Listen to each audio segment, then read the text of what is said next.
Hello friend, welcome back to my channel অনুসল্ট। এটা কালকের ভিডিও, মানে কালকে দুপুরবেলার ভিডিও। তোমরা দেখে আবার ভেবো না আমার ডে শেপ দেখে যে হয়তো এটা কোনো শীতকালের ভিডিও না।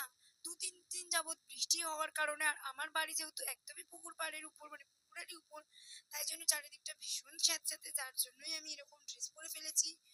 সাথে করে মোজাও পরে নিয়েছি, কারণ কি প্রচন্ড ঠান্ডা লাগছিল। আর আমি তো একটু বেশি শীত কাতুরে, একটু বৃষ্টি হলেই যেন আমার মনে হয় না যে ঘাটটাকে মেঝেতে পা রাখি খালি পায়ে।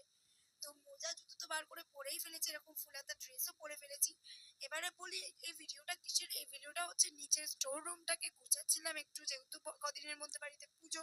তো নিচের স্টোর রুমটাতে অনেকেই লোকজন আসবে, তো সেটাকে পরিষ্কারও করতে হবে। কদিন আগে একটু ঝাড়াঝাড়ি করেছি, জিনিসপত্র চারিদিকে ছড়িয়ে ছিটিয়ে আছে, বাট পর্দাগুলো সব খুলে আমি কাচতে দিয়েছিলাম। সেগুলোকে তুলে এনে, মানে কাচার পরে শুকিয়ে এনে সেগুলোকে লাগাচ্ছিলাম। আর আমি এখানে একা পর্দাগুলো লাগাইনি, এখানে আমাকে রাজাও হেল্প করছিল। মানে আমি শুধু পর্দাগুলো দড়ির মধ্যে পরিয়ে দিচ্ছিলাম আর ও বেঁধে দিচ্ছিল ভালো করে।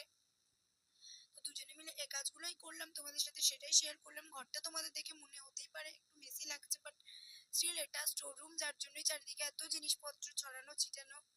তো তোমাদের আমার ভিডিও দেখতে কিরকম লাগে সেটা সবাই কমেন্টে জানিও। অ্যান্ড যারা ফেসবুক থেকে দেখছো তারা ফলো করো, আর যারা ইউটিউব থেকে দেখছো তারা ভিডিওটাকে আমার